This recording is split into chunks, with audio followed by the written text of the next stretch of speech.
My best friend abandoned me, so I abandoned her back. In senior year, I was going to graduate as valedictorian. Everyone was happy for me, except for my best friend Vanessa, because in ninth grade, she would get better grades than me by barely studying. She understood Algebra 1 immediately, and got 100% in the test. Meanwhile, I barely passed. I always looked up to her, thinking she was the smartest girl in the world. I was inspired by her and wanted to be like her, so during the summer I studied hard. I made out a schedule of what I would do every day to be as smart as her, and I did my best to stick to it. By the time 10th grade came around, I was acing all the practice tests. And since my parents were emotionally absent alcoholics, Vanessa stepped up as my emotional support. She told me she'd always be there for me, until I got moved to her honors class. And instead of giving any sort of encouragement, she just laughed. She actually accused me of cheating on the tests, saying there must have been some kind of mistake because there's no way I could be in her class. She even called me a bad friend, telling me that I know how much this means to her, so being in her class was taking away from her achievement. And because I was young and easily manipulated, I felt tears sting my eyes. That night I lied awake in bed, blaming myself for stealing her spotlight. And so, I came up with a solution to my problem. I started trying to perform badly in tests. I thought I was doing the right thing, until disaster struck. I had studied so much in summer that my grades were still better than hers. Actually, they were the best in the class.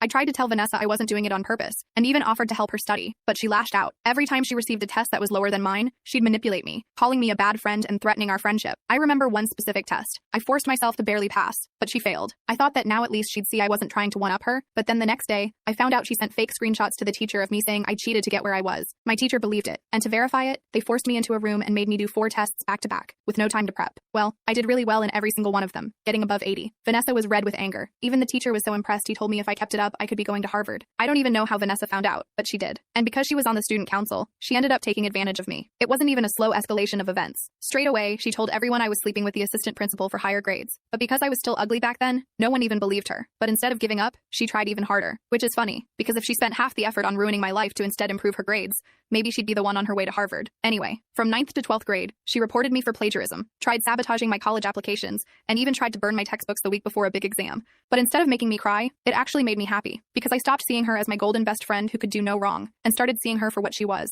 a jealous psycho beach. But then, when I thought she had done her worst, I was wrong. It was 12th grade, and I had flown home from a holiday and drove to school straight from the airport. I got to my locker, and this awful stench filled my nostrils. I even vomited in my mouth a little. I started to open my locker door, and everything immediately clicked, because inside was the unalived body of my puppy. I screamed, and when I turned around in shock, I was faced with a phone camera. Behind it was Vanessa, pointing and laughing at me. "You should have seen your face!" Mascara was streaming down my face. I fell to the floor and didn't even have enough strength to push her phone camera away. I packed my bag and went home early, but as soon as I got back, I realized I overreacted. My puppy was still alive. You see, Vanessa had somehow found an unalived one that looked identical to mine, and used it to prank me. But even though she hadn't done it, the image of the puppy's skeleton was still burned into my memory. I knew I had a decision to make, one that would not only change my life, but also the life of Vanessa and anyone else who tried to bully me. I don't have time to finish the story in this short video, but it gets intense.